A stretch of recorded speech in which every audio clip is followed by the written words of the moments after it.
आइए बच्चों, बेटा मैं आपको आज सिखाने वाला हूं कंसेप्ट ट्रेड डिस्काउंट का, कैश डिस्काउंट का और रिबेट का। आइए इसको एक एग्जांपल से समझते हैं बेटा। एक पर्सन है जिसका नाम है बेटा राम। डन। वो बेटा जाता है अपने बिजनेस के लिए कुछ सामान खरीदने। लेट्स सपोज कि वो टी शर्ट का बिजनेस करता है, टी शर्ट को बेचता है। तो वो टी शर्ट परचेज करने जाता है किसके पास? श्याम के पास। डन। बोलता है भैया एक टी शर्ट कितने की दी? तो श्याम बोलता है भाई 1500 रुपए की। कितने रुपए की? 1500 रुपये की, है ना। तो राम बोलता है यार बहुत महंगी है। लेकिन भाई सुन, मेरे को एक नहीं चाहिए, मेरे को कितने टी शर्ट चाहिए? 1000 टी शर्ट चाहिए। तो बता क्या रेट लगा देगा? तो श्याम बोलता है भाई देखो, तुमने एक का दाम पूछा था तो मैंने 1500 बताया, लेकिन पहले बताए थे यार 1000 चाहिए थी।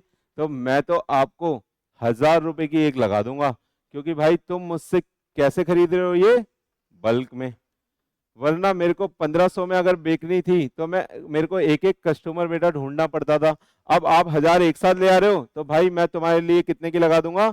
1000 की लगा दूंगा। तो यहाँ पे श्याम ने क्या करा? इमीडिएट 500 रुपए का ट्रेड डिस्काउंट दे दिया, क्योंकि उसे ये दिखा कि भैया मेरा सामान तो सीधा सीधा अभी बल्क में सेल हो जाएगा। डन। अब इसे एग्जाम्पल को आगे लेके चलते हैं। तो श्याम पूछता है राम से, भाई आप पेमेंट कैसे करोगे? राम ने बोला यार आप ना मेरे को 2 महीने का टाइम दे देना, मैं 2 महीने बाद आपकी ये पूरी 10 लाख की पेमेंट कर दूंगा। डन। तो श्याम ने बोला ठीक है। श्याम ने बोला आप 2 महीने बाद पेमेंट कर देना, कोई दिक्कत नहीं है। लेकिन श्याम को क्या हुआ बेटा? अर्जेंट नीड आ गई फंड की। और श्याम ने ये ऑफर, श्याम ने सोचा भाई मैं क्या करूं क्या करूं क्या करूं, मेरे को तो 10 दिन बाद 10 लाख की जरूरत है। तो श्याम ने सोचा भाई एक काम करते हैं, राम से बोलते हैं भैया आप ना ये 10 लाख रुपए 2 महीने में देने वाले थे, आप 2 महीने में ना देके मेरे को 10 दिन में दे दो, और मैं आपको 10% का डिस्काउंट दे दूंगा। मैं आपको क्या दे दूंगा? 10% का डिस्काउंट दे दूंगा। तो बेटा यहाँ पे जो इसने डिस्काउंट दिया था ये था 500 रुपए का, और यहाँ पे इसने सीधा 10% का डिस्काउंट दे दिया। किसके ऊपर? जितने का सामान उन्होंने नेट खरीदा था। किस लिए दिया ये डिस्काउंट? ताकि उन्हें अर्ली पेमेंट मिल जाए। क्या मिल जाए? अर्ली पेमेंट मिल जाए। और यहां पे देखना कितना डिस्काउंट दे दिया गया, 10%, यानी 10 लाख में से 1 लाख रुपए का पूरा डिस्काउंट दे दिया। किसने? हमारे श्याम ने। और श्याम ने क्यों दिया? क्योंकि बेटा उसको पैसे की जरूरत थी, इसलिए अर्ली फंड की नीड को मीट आउट करने के लिए उसने कैश डिस्काउंट दे दिया। तो सर यहां पे जो डिस्काउंट दिया गया इसको हम क्या बोलेंगे? Cash discount. ठीक है। तो सर सुनना, अब जो मेरा राम भाई है, ये राम माल खरीद के लाया, तो मेरे को बस इतना बताओ, राम अपने परचेज अकाउंट में जब वो इसकी एंट्री मारेगा, purchase account debit to Shyam account, तो बताओ ये कितने लिखेगा मेरे दोस्त? जल्दी जल्दी बताओ। 1000 मल्टीप्लाई बाय 1500 या मल्टीप्लाई बाय 1000, कितना लिखेगा? ये या ये? हेलो बच्चों, एक बार फिर से आ गया सर आखिरी बार। वो 1500 नहीं लिखेगा, क्योंकि 1500 का प्राइस तो एक के लिए था। सर 1500 का प्राइस तो एक के लिए था। तो वो जो यहाँ पे लिखेगा मेरे दोस्त, वो लिखेगा 1000 रुपये से ये एंट्री, और यहाँ पे ही वो नेट ऑफ करके 10 लाख रुपए की परचेज को रिकॉर्ड कर लेगा। डन। ऐसे ही हमारा श्याम क्या करेगा? श्याम अपनी सेल रिकॉर्ड करेगा, और सेल रिकॉर्ड करने के लिए क्योंकि राम उसका डेटर है, पैसे मिलेंगे फ्यूचर में, तो वो एसेट है उसको डेबिट कर देगा कितने से? 10 लाख रुपए से। और वो क्रेडिट कर देगा किसको मेरे दोस्त? सेल को, सेल अकाउंट को, क्योंकि उसने माल बेचा है और उसके लिए रेवेन्यू है, और रेवेन्यू बढ़ता है तो हम उसे क्रेडिट करते हैं, है ना। तो ये तो हो गई सेल और परचेज की एंट्री। और ध्यान से देखना, किसी ने भी 1500 वाले प्राइस पे रिकॉर्ड नहीं करा, सीधा 1000 रुपए वाले प्राइस पे रिकॉर्ड करा है। तो 1000 रुपए वाले प्राइस पे रिकॉर्ड करा है। इससे आपको ये क्लियर हो जाना चाहिए कि सर ट्रेड डिस्काउंट की कोई भी जर्नल एंट्री नहीं होगी, इसकी एंट्री हम नहीं करेंगे। तो हम सर इसको सिर्फ नेट ऑफ करके लिख देते हैं, इसकी कोई भी जर्नल एंट्री नहीं होती, क्योंकि ये हमारी ट्रांजैक्शन से पहले का डिस्काउंट होता है, जो कि ट्रांजैक्शन का पार्ट नहीं बनता। जो कि सेल परचेज का पार्ट नहीं बनता। ये तो बस अट्रैक्ट करने के लिए है कस्टमर को कि भैया हम डिस्काउंट दे देंगे, आप बल्क में हमारा गुड्स लेके जाओ। ठीक है, अब आ जाओ सर, फिर पेमेंट जब होगी 10 दिन बाद, देखिएगा ध्यान से, अब 2 महीने बाद पेमेंट नहीं होगी क्योंकि हमें डिस्काउंट मिल गया, तो हम क्या करेंगे, अब कहीं ना कहीं से राम फंड अरेंज करेगा और 10 दिन में शाम को पेमेंट करना चाहेगा। तो देखना वो एंट्री क्या करेगा, अब यहाँ पे वो बोलेगा भैया श्याम अकाउंट डेबिट, क्योंकि वो कर रहा है अपनी लाइबिलिटी को कम क्रेडिटर्स को, तो वो 10 लाख रुपए से अपनी लाइबिलिटी कम कर लेगा और उसे सिर्फ देखना पे करने पड़ेंगे कितने, 1 लाख रुपए, सॉरी 9 लाख रुपए, कितने, 9 लाख रुपए, और उसे डिस्काउंट कितने का मिल जाएगा, डिस्काउंट रिसीव्ड, उसे डिस्काउंट कितने का मिल जाएगा मेरे दोस्त, 1 लाख रुपए का। देखा, उसे डिस्काउंट कितने का मिल गया, यहाँ पे 1 लाख रुपए का डिस्काउंट मिल गया, 9 लाख की पेमेंट करनी पड़ेगी और पूरी की पूरी 10 लाख से उसकी लाइबिलिटी खत्म हो जाएगी। अब इसी ट्रांजैक्शन को देखना हमारा दोस्त श्याम कैसे रिकॉर्ड करेगा। हमारा दोस्त श्याम बोलेगा कि भैया पैसे की जरूरत है, तो 10 लाख नहीं दे रहे, 9 लाख ही दे दो। 9 लाख तो आ गए,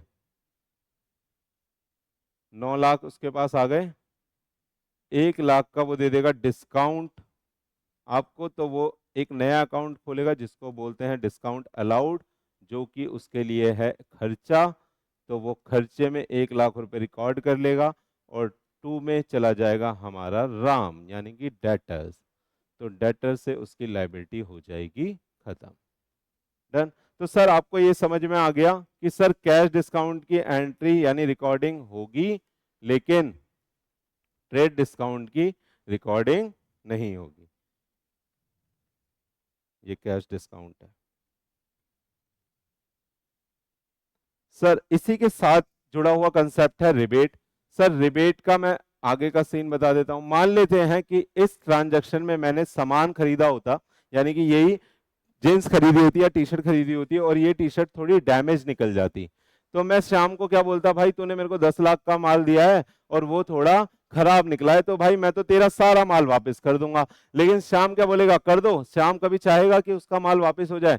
श्याम बोलेगा कि भाई तुम मेरे को सारा माल वापस ना करो, मैं ना आपको 50,000 रुपए का डिस्काउंट दे देता हूं या रिबेट दे देता हूं।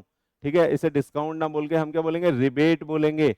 हम बोलेंगे कि 50,000 रुपए का मैं आपको डैमेज, क्योंकि मैंने सामान दिया गलती से चला गया, मैं इसलिए आपको 50,000 की छूट दे देता हूं उसके ऊपर, तो आप 50,000 रुपए मुझे पे मत करना फर्दर, और उस 50,000 को आप एक तरह से मेरी पेनल्टी मान लेना।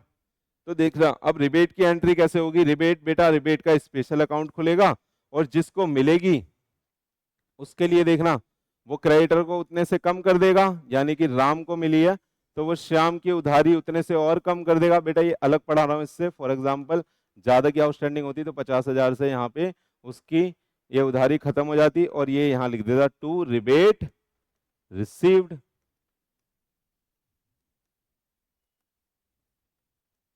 है ना, और यहाँ पे ऐसे ही हमारा जो राम है वो रिबेट अलाउड की एंट्री कर देगा, क्योंकि उसके लिए खर्चा है, तो वो लिख देगा रिबेट अलाउड डेबिट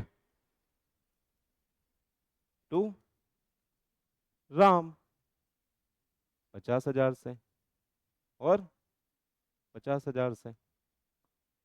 ठीक है, तो बेटा ये था कंसेप्ट पूरा आपका ट्रेड डिस्काउंट का, कैश डिस्काउंट का, रिबेट का। आ जाओ मैं इसकी थोड़ी सी थ्योरी बता देता हूं आपको।